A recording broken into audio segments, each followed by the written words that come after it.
¿Qué tal? Buenos días.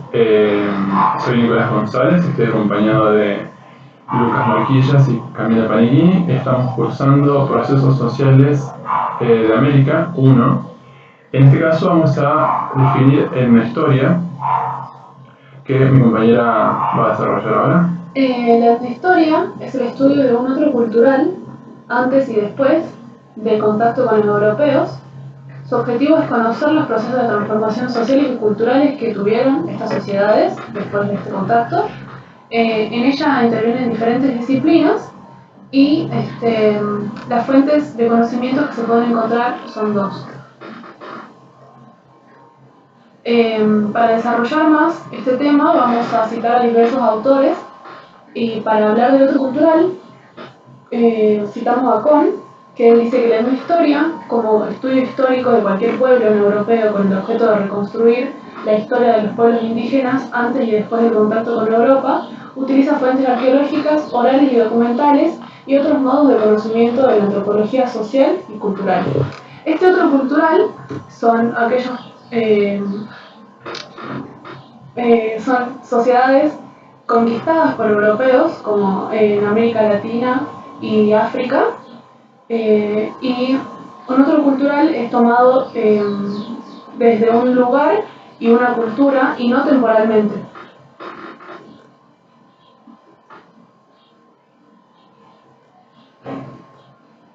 En este caso, para desarrollar el ítem procesos de transformación, citamos a Axtel, que nos dice que la historia es esencialmente el uso de métodos y materiales históricos y etnológicos para obtener conocimiento de la naturaleza y causas del cambio en una cultura definida por conceptos y categorías etnológicas. Lo que viene a hacer Axtel en este caso es buscar un punto en común entre historiadores y antropólogos que, como nosotros sabemos, la etnohistoria reúne a profesionales de distintas disciplinas, ¿sí? En este caso, bueno, trata de unir a antropólogos e historiadores y hace hincapié de vuelta en el tema de los procesos de transformación o procesos de cambio que suceden a estas sociedades antes y después del contacto con los europeos. Lo que tiene también de particular Axel es que hace énfasis en la idea de que el estudio de este proceso va a estar a cargo de la etnohistoria y no ya tan concentrada en la historia o la antropología.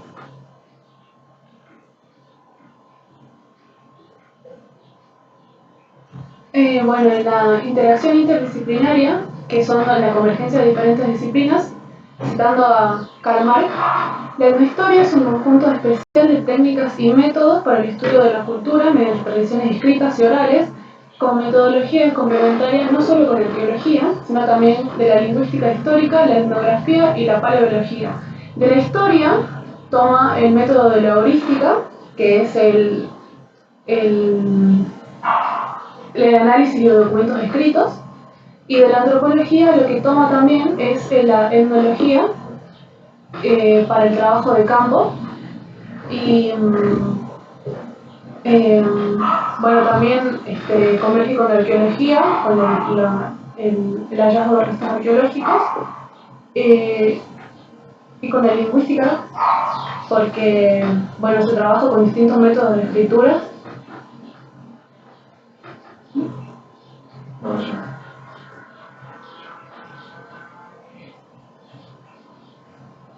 Bueno, ahora vamos a pasar a desarrollar la fuente de conocimiento. Lo vamos a citar a Robbins, cual dice que la etnohistoria es un avance del conocimiento de la cultura o proceso cultural mediante el análisis de un grupo humano o a través del tiempo utilizando protocolos de naturaleza histórica, preferentemente analizados para propósitos distintos de los pretendidos originalmente.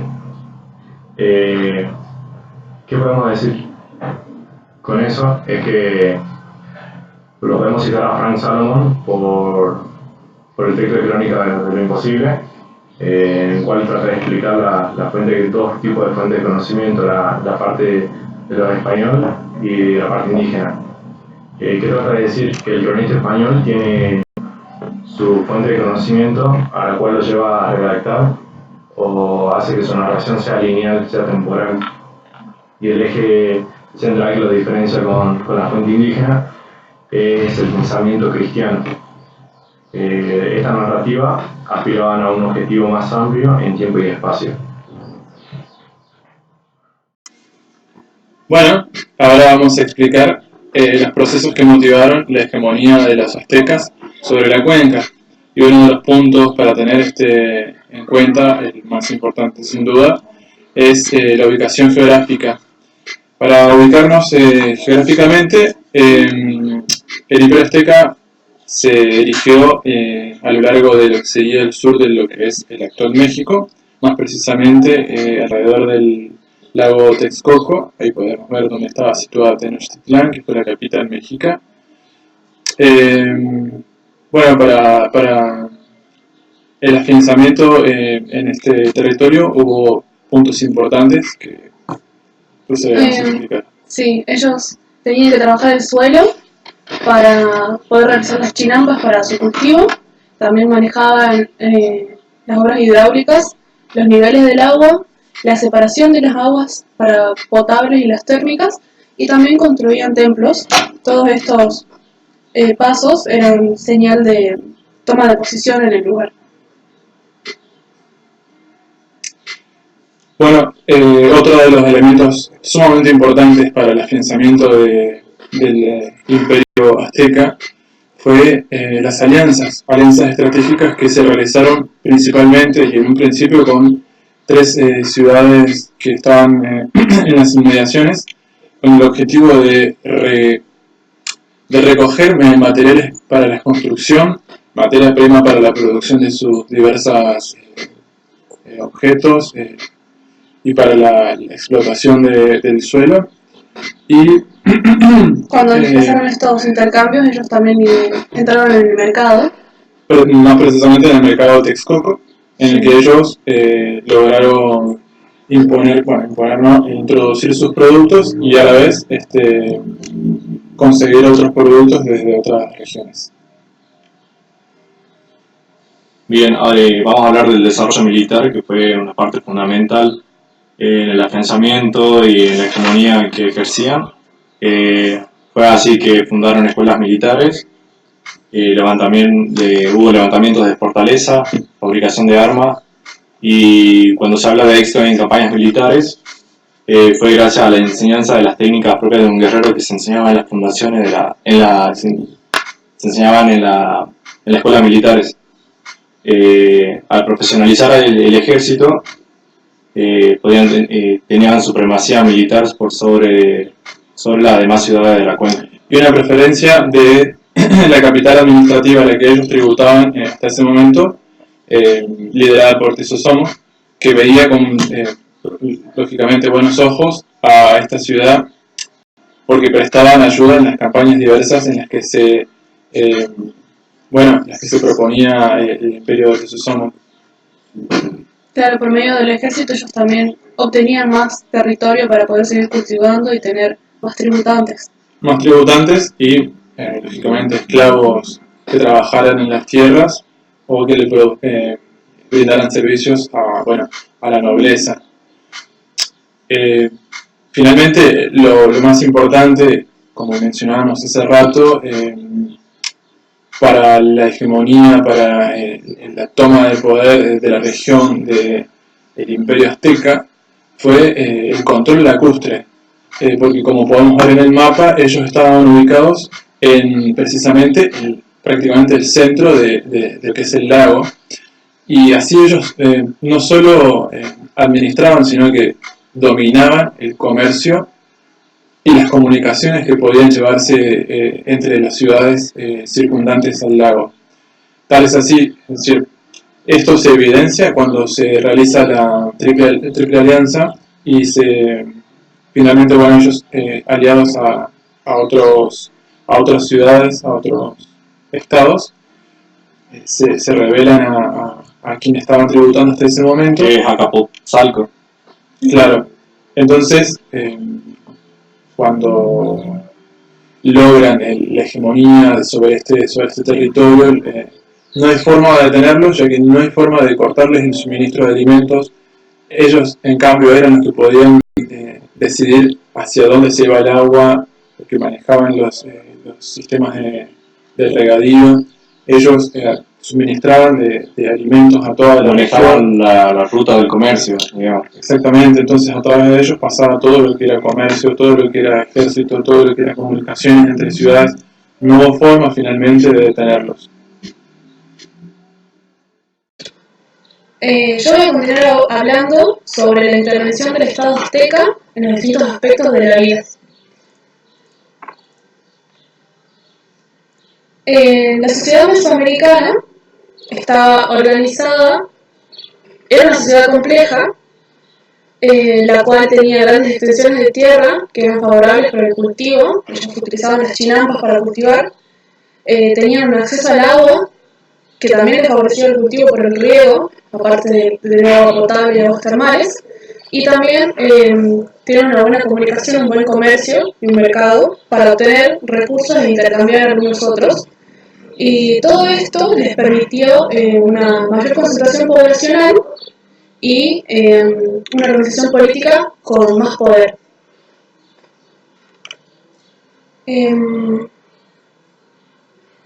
Para que la sociedad pueda subsistir, había dos medios de producción, que eran la tierra y el trabajo. La tierra, al igual que las clases sociales en la sociedad, estaba ¿Estratificado? Sí, estaba estratificada y también tenía diferentes objetivos. Por ejemplo, había tierras que eran del Tlatoani, que es el rey, que esas tierras eran públicas y en ellas trabajaban macehualtines, que eran plebeyos, en donde la producción, lo que cultivaban ahí, estaba destinado al rey. Después había tierras que eran de jefes de casas señoriales, en donde ellas convivían nobles y algunos macehualtines, y como estos jefes de las casas tenían poder sobre esta tierra, ellos eran los que designaban también las tierras de los pipirtín, que son los nobles. Entonces ellos tenían otro tipo de tierras, en donde en este caso eran los únicos individuos en la sociedad que devolvían intercambio, ¿sería? Sí. Con los jefes de las casas señoriales, pero prestando servicios. Claro. Y después también estaban las tierras de los pueblos, de las comunidades campesinas, que son de uso familiar y también daban servicios y pagaban tributos. Las tierras se obtenían de diferentes formas, algunas estaban de la nobleza, por ejemplo, las obtenían por alianzas matrimoniales, entonces la princesa ella ofrecía tierras para tener más cultivos también. Después había grupos de inmigrantes que tomaban por conquista, había algunos reyes que las daban como agradecimiento por servicios a algunas personas, y también había algunas que eran por herencias, pero como el Estado es el que regulaba y administraba estas tierras, él también decidía si esta tierra por herencia la mantenía la familia o no. Y en el caso del trabajo, que es otro medio de producción, También un sistema tributario. Claro, el trabajo funciona como un sistema tributario, como es un gran Estado, tenían excesos de producción, o no sé si excesos, excedentes, tenían excedentes de producción. Entonces, como en la tierra, las tierras tenían diferentes objetivos, algunos eran solamente para el rey, otros solamente eran para el cultivo. El trabajo también, el tributo que del trabajo, no era igual para todos, no todos tributaban de la misma forma. Por ejemplo, el rey tributaba, pero gobernando, prestando sus servicios.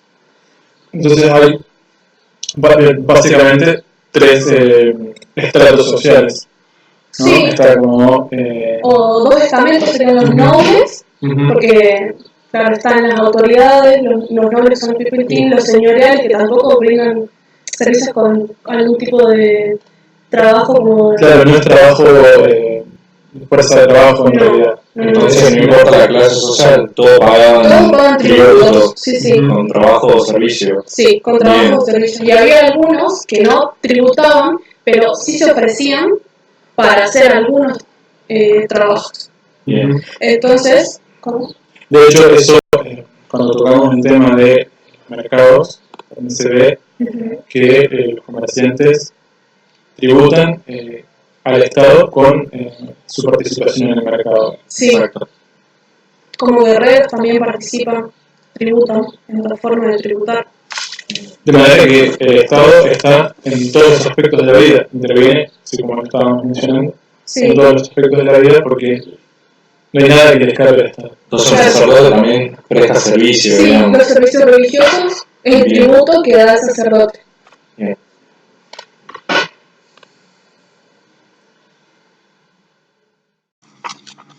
Bueno, el siguiente tema que vamos a explicar es el comercio y mercado en el mundo azteca y maya. Para comenzar, voy a hacer una distinción entre el concepto de mercado y el centro mercantil, porque no son lo mismo, aunque estén dentro del mismo tema. Cuando hablamos de mercado, estamos hablando de una situación dentro de la economía en la que un bien es ofrecido por un vendedor, el mismo bien es demandado por un comprador y el precio es regulado por ambos. Por otro lado, el centro mercantil es un espacio físico donde se llevan a cabo estos eventos, estas situaciones comerciales. Dentro del Estado azteca encontramos distintos tipos de centros mercantiles. Podemos hallar desde pequeños hasta mayores, dependiendo también de la ubicación que tengan. Es decir, en las capitales, en los centros urbanos muy poblados, encontramos centros mercantiles de mayor importancia, otros centros mercantiles de pequeña importancia. ¿En qué varía esto? Bueno, los pequeños ofrecen generalmente productos de uso diario. En estos centros mercantiles también se vendía materia prima para lo que sea que pueda producirse en la localidad. Cuando hablamos de centros mercantiles mayores, ya se introducen bienes más valiosos, lo que serían mercancías exóticas, por ejemplo, cerámica, plumas, piedras preciosas, esclavos, pavos, que eran uno de los animales más preciados. Bueno, en los fronterizos también hay mercados, existen centros mercantiles, ¿sí?, que se ofrecían bienes suntuarios, serían bienes de lujos, y consumibles también, podías encontrar consumibles, además de esclavos que se obtenían, que se conseguían con la expansión del mismo estado o con las guerras que se llegara a tener, o con el comercio, porque bueno, el comercio de esclavos era también parte del interés de la economía primitiva. La economía primitiva está caracterizada por entonces una intensa producción agrícola, por una especialización, por una intensa especialización, es decir, gente que está dedicada a hacer cosas muy específicas, como artesanos que trabajan piedras preciosas, que hacen las cerámicas, todo lo que vaya a hacer Cada uno tiene su actividad. Exactamente, cada uno tiene su actividad y como ya habían mencionado dentro del Estado azteca, todo se tributa y todos tributan.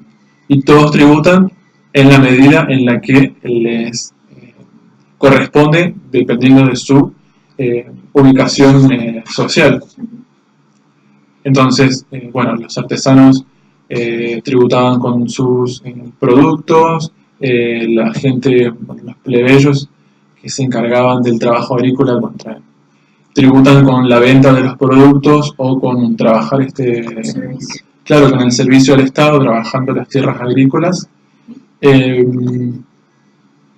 Otro punto importante para la economía primitiva es el comercio exterior, que se llevó a cabo muy intensamente en el Estado azteca, y esto incluye algo que es importante, que es el sistema de intercambio comercial. ¿Qué se necesita para este comercio? Que haya rutas, que haya vías de comunicación y, continúo con el tema. Estos comercios a corta y larga distancia eran llevados a cabo por distintos tipos de comerciantes. Ya habíamos dicho, los comerciantes a larga distancia aportaban objetos de gran valor en pequeñas cantidades. Los regionales aportaban productos que se obtenían de las montañas o tierras bajas con un mediano valor, con grandes cantidades todavía, con mayores cantidades que los productos de lujo, y los locales, que eran comerciantes que trabajaban en la tierra local, ofrecían los productos de la producción propia, de bajo valor, de consumo diario, y generalmente en grandes cantidades, porque eran consumidos por todos. Lo que sabemos del Estado azteca es que todos tributaban, entonces cualquier producto podía encontrarse en estos mercados. Cualquier persona que asistiera a un mercado en cualquier momento del día, cualquier día podía conseguir el producto que necesitara para su trabajo diario.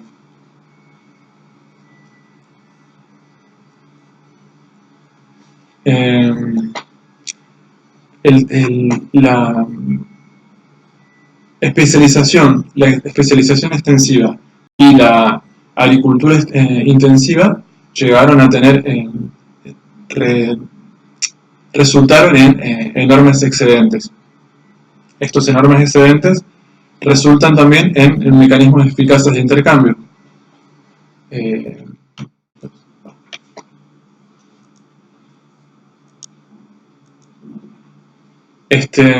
Otro punto para tener en cuenta es que, si bien la sociedad estaba estratificada en nobles y plebeyos, ambos, artesanos y mercaderes, los que impulsaban principalmente el mercado de los centros mercantiles, pertenecen a la clase plebeya, aunque en el Estado azteca son personas que pueden llegar a ser extremadamente ricas. Artesanos suntuarios de productos de lujo en el Estado azteca eran llamados toltecas, mercaderes profesionales eran llamados pochtecas, y ambos eran de la clase macehualtinca, es decir, la clase más baja. Aunque, como vamos a ver más adelante, los artesanos de lujo tenían incluso sus propios barrios. Se los puede entender como que tenían una especie de gremio, porque estaban distinguidos socialmente, es decir, dentro de la misma estrato social, ellos estaban organizados. Los artesanos se enseñaban de padres a hijos, era un oficio familiar. Una herencia. Es claro, un trabajo por herencia. Y los mayores le iban enseñando el oficio al menor, tenían incluso un sistema de control interno de calidad. Adoraban a deidades específicas internas, ya sean los artesanos de orfebres, a los artesanos de la cerámica o los mismos mercaderes, respondían a distintos tipos de deidades.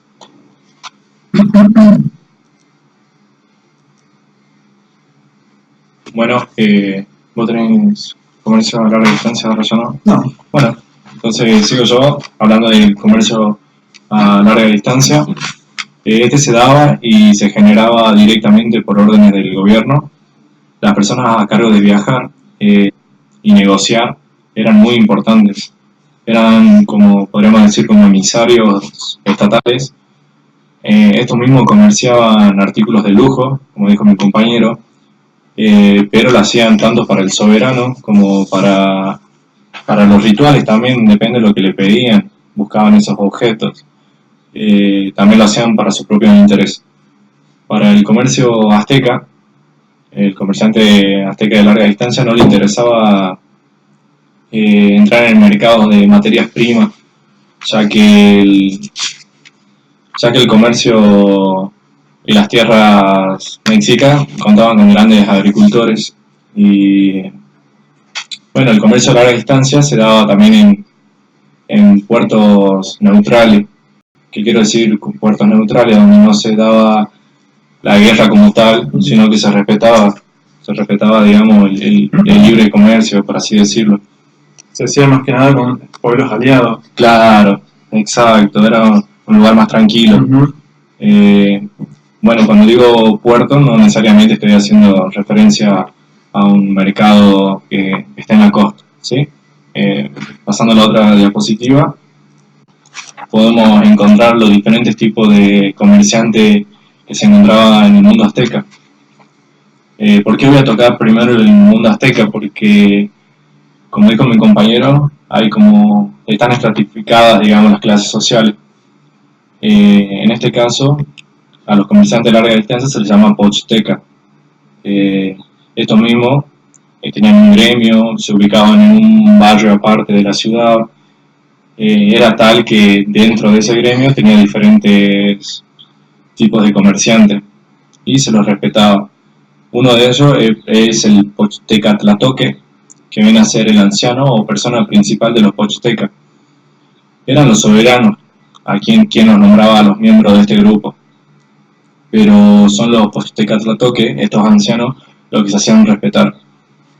Eran las personas que encargaban también a los nuevos comerciantes y los despedían como tal.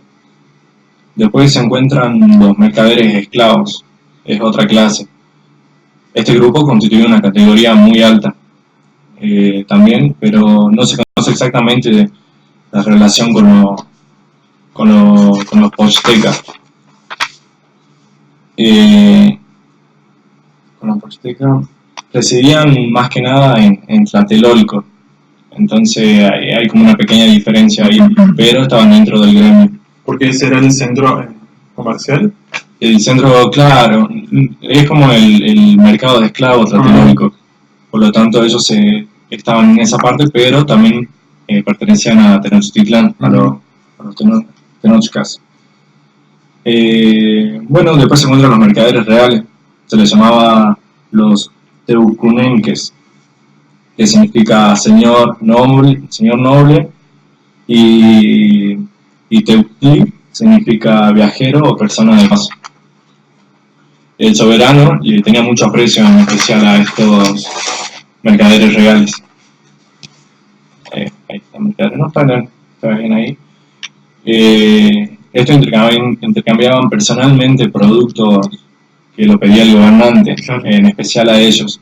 Es tal el aprecio que le tenía que se dice que la ciudad de Soconusco llegó a apresar a uno de estos mercaderes y lo mataron, como que se burlaron con el cuerpo. Tal fue la ofensa exactamente que sintieron los Tenochca, que se libró la guerra, le declararon la guerra a Soconusco en el sur. Y es que los mercaderes a larga distancia no solamente comerciaban su propio producto de lujo, sino que también tributaban, por así decirlo, tributaban al Estado vendiendo productos del mismo Estado o haciendo intercambios comerciales o acuerdos comerciales con otros Estados. Exacto, eran emisarios muy importantes. Después, bueno, está el mercader espía, como aparece en la diapositiva. Mercaderes espía eran llamados novalotomecas. Se dice que no eran tan importantes como los anteriores, pero tenían un rol fundamental, que era hacerse pasar por mercaderes chicos, se introducían en los mercados enemigos y intercambiaban cosas no de lujo, sino en materias primas, algunas hachas, algo tranquilo, para pasar desapercibido. Una vez que volvían, digamos, a su ciudad, en este caso a Tenochtitlán, el soberano, el gobernante, pedía que le den la información que habían recaudado. Después están los vendedores ambulantes, que son parecidos a los mercaderes espías, dicen que tampoco entraban en el gremio, pero eran la clase más baja. Bueno, después... De hecho, en el texto dice que para el lenguaje azteca, cuando uno se refiere a mercader, también puede uno referirse a un estafador. Claro. No eran personas muchas veces muy confiables. Honestas, digamos, sí. Exacto. Bueno, en este caso, como hablamos del comercio a larga distancia azteca, la diferencia que hay con el maya, bueno, ya tocamos el tema del mapa, es que no habitaban los mayas, los comerciantes mayas a larga distancia no habitaban unos barrios específicos. No existía graduaciones internas, no había clases sociales, comerciantes como lo tienen los aztecas. Y en el caso de los mayas, los comerciantes sí eran personas de la nobleza, ¿verdad? Exacto, ahí se lo puede ubicar claramente que estaban por encima, eran nobles, digamos, ahí se lo puede diferenciar. En cambio, en el mundo azteca no se sabe más o menos dónde los pondríamos, si por los nobles, por los pipiltines o por los macehualtines, estarían ahí. De hecho, hay el hijo de un gobernante de maya, era un honor también ser comerciante, entonces llegó a ser comerciante. O sea que para el Estado, para los estados tanto azteca como maya, si bien la distinción era distinta, la importancia del comercio, de los mercaderes y de los centros mercantiles era re importante, era muy importante. Eran muy importantes, así es. Hay que diferenciar que el comercio maya no se expandía tanto como el azteca. El maya comerciaba más materias primas, no comerciaba oro, pero sí piedras preciosas. En cambio, el azteca sí proponía cosas de lujos. Claro, y por eso no hay tantos registros. Así es. Bueno, como dice mi compañero, no había tantos registros porque cuando la llegada de los españoles al mundo maya, se dan cuenta que es muy grande. El mercado en sí es muy grande, pero no se encuentra oro. Entonces, si ellos no encuentran oro, carecía de importancia para la corona, exacto. Entonces, eso los cronistas no escriben demasiado acerca de este mercado maya. Como podemos ver en la imagen, ahí está el mapa de México, el sur de México, Honduras, Guatemala. Podemos ver el trazado que hicieron los mexicas, que empiezan a bajar hasta el sur, y la primera ciudad que tiene comercio, por así decirlo, fuerte es con Soconusco. Pero, como lo conté hace rato, cuando rompen relaciones con Soconusco es porque matan a un pochiteca, y ahí es cuando, bueno, ellos empiezan a trasladar, claro, su ejército y todo, y toman la ciudad. ¿Qué quiere decir eso? Que se enclavan en el corazón maya, en el imperio maya, en el mundo maya. Entonces, desde ahí, más antes, si ellos querían comerciar más para adentro con Cicalango, no lo podían hacer a la luz del día, ya era territorio enemigo, pero necesitaban introducir mercaderes espías y todo eso, entonces lo hacían por las noches. Y ahí podemos ver las líneas de cómo se manejaba el mundo azteca, el comercio a larga distancia, y el mundo maya, desde el Yucatán, Acalán, toda esa zona del Golfo de Honduras y el Golfo de México. Eso sería todo. Damos por terminado la exposición. La exposición. Muchas gracias.